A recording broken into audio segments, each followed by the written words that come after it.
Hello guys, welcome to attorney digital education.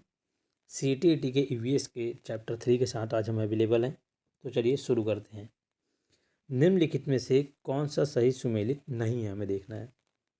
Formaldehyde कैंसरकारी, sulphur dioxide श्वसन समस्याएं, nitrogen oxide भूरी हवा, औसत वार्षिक तापमान 25 डिग्री सेल्सियस। तो इसका जो सही आंसर है वह है, सही सुमेलित नहीं हमें पता करना, तो डी इसका राइट आंसर होगा। डी के साथ देखिए आप डी को, औसत वार्षिक तापमान 25 डिग्री सेल्सियस, यह गलत कथन है, ये सही सुमेलित नहीं है। अगला प्रश्न देखते हैं। गैसीय प्रदूषकों पर नियंत्रण किसके द्वारा प्राप्त किया जा सकता है? 4 ऑप्शन। तो यहाँ पर हम ऑप्शन आप देख सकते हैं, इंग्लिश में देखिए। तो यहाँ पर 4 ऑप्शन: अडेस्टर्स, इलेक्ट्रॉनिक प्रिसिपिटेटर्स, पायरोलिसिस और यहाँ पर एडजॉर्प्शन। तो इसका जो सही आंसर होगा वह होगा टी, एब्जॉर्प्शन। एडजॉर्प्शन यहाँ पर राइट आंसर आपका होगा, जिसे हिंदी में सोखना भी कहते हैं। ये देख सकते हैं। अगला प्रश्न देखिए। तीसरा प्रश्न देखेंगे हम। निम्नलिखित में से कौन सा द्वितीयक प्रदूषक के रूप में कार्य करता है? Br2, Cl2, NO2 या NHO3। तो कौन सा द्वितीयक प्रदूषक के रूप में कार्य करता है? Which one of the following acts as a secondary pollutant. तो इसका जो राइट आंसर होगा वह होगा डी, NHO3। डी इसका राइट आंसर होगा। चौथा प्रश्न। औद्योगिक उत्सर्जन से पार्टिकुलेट मैटर को खत्म करने के लिए सबसे कुशल उपकरण की पहचान करें। चक्रवाती विभाजक, प्रक्षेपक वक्र विभाजक, भास्मीकरण या इलेक्ट्रोस्टैटिक अवक्षेपक।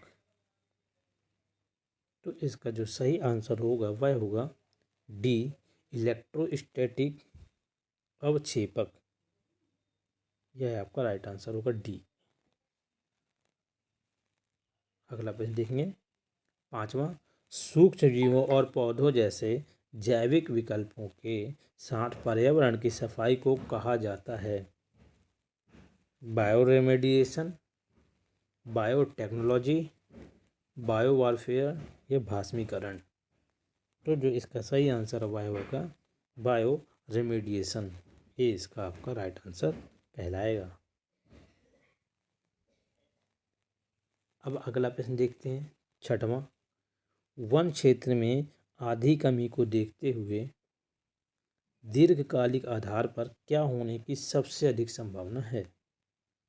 वन क्षेत्र में आधी कमी होने को देखते हुए दीर्घकालिक आधार पर क्या होने की सबसे अधिक संभावना है? इन क्षेत्रों में रहने वाले आदिवासी भूख से मर जाएंगे। इन और आसपास के क्षेत्रों में मवेशी चारे की कमी के कारण मर जाएंगे। बड़े क्षेत्र रेगिस्तान बन जाएंगे। विभिन्न प्रकार के जर्म प्लाज्म की कमी उपलब्धता के कारण फसल प्रजनन कार्यक्रम प्रभावित होंगे। तो बताइए। 4 ऑप्शन क्वेश्चन आपने देखा। सही आंसर इसका सी, विभिन्न प्रकार। सी यहाँ पर बड़े क्षेत्र रेगिस्तान बन जाएंगे अगर इसी प्रकार वनों की कमी होती रही तो आपका सी राइट आंसर होगा। 7वां प्रश्न देख लेते हैं। पेड़ों के व्यापक रोपण को कहा जाता है? वन रोपण, कृषि वानिकी, वनों की कटाई, सामाजिक वानिकी। पेड़ों के व्यापक रोपण को क्या कहा जाता है? सही आंसर है वन रोपण। वन रोपण आपका राइट आंसर होगा ए।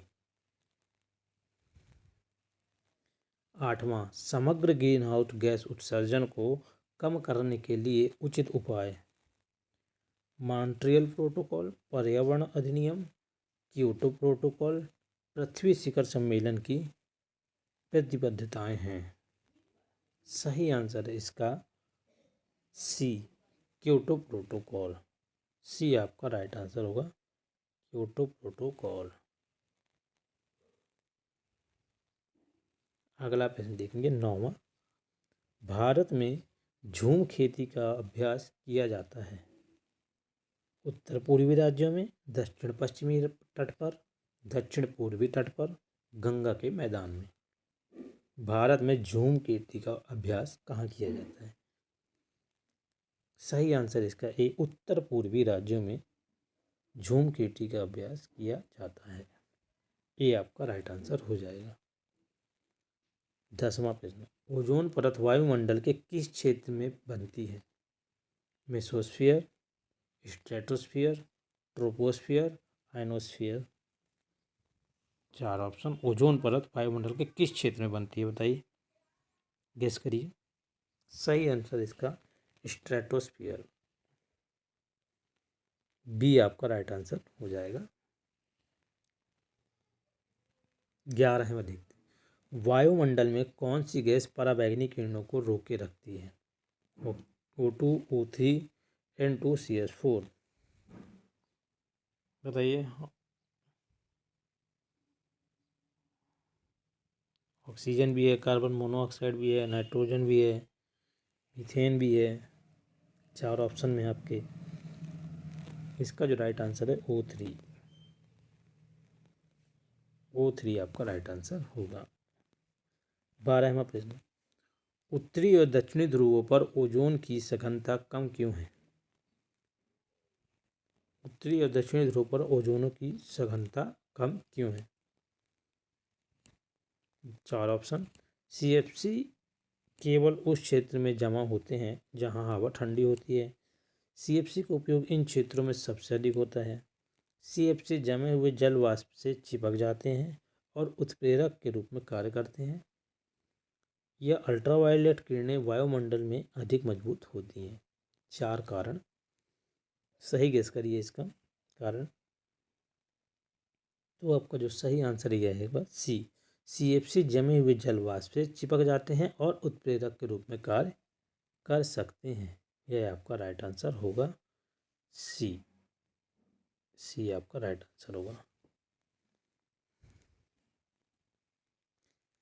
13वां देख लेते हैं, प्रदूषित जल को आमतौर पर निम्नलिखित जीवों द्वारा दर्शाया जाता है। प्रदूषित जल को आमतौर पर निम्नलिखित जीवों द्वारा दर्शाया जाता है। E coli, P typhi, Vibrio, Entamoeba. 4 प्रकार के नाम यहाँ पर।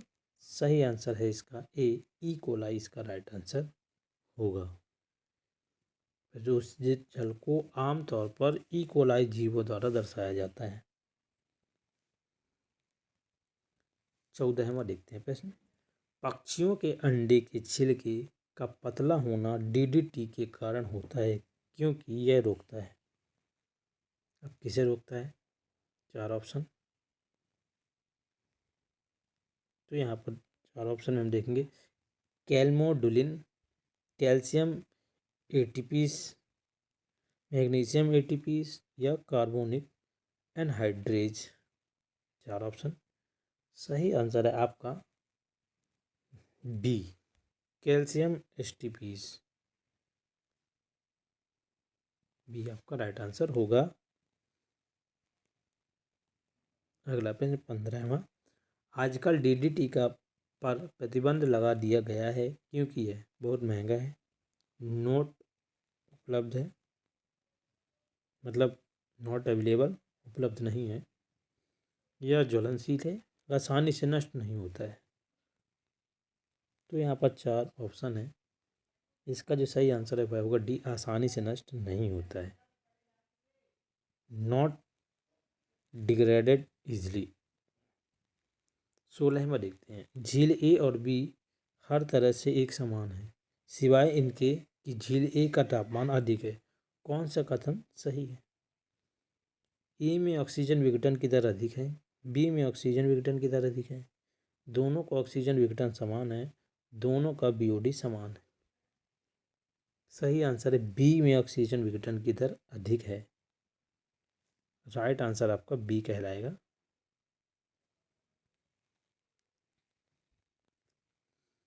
17वां, कौन सा प्रदूषक अवक्रमणीय नहीं है? अवक्रमणीय प्रदूषक नहीं है। धुआं, पॉलीथीन, तांबे के स्क्रैप्स, लोहे के स्क्रैप। तो यहाँ पर जो अवक्रमणीय नहीं है। तो जो सही आंसर है वह है बी, पॉलीथीन। बी आपका राइट आंसर हो जाएगा।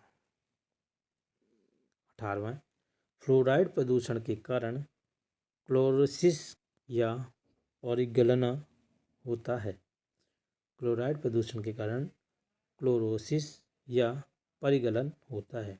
पत्ती का किनारा और सिरा, तना, सभी झिल्ली प्रणालियाँ या न्यूक्लियस। तो जो सही आंसर है वह है ए, पत्ती का किनारा और सिरा।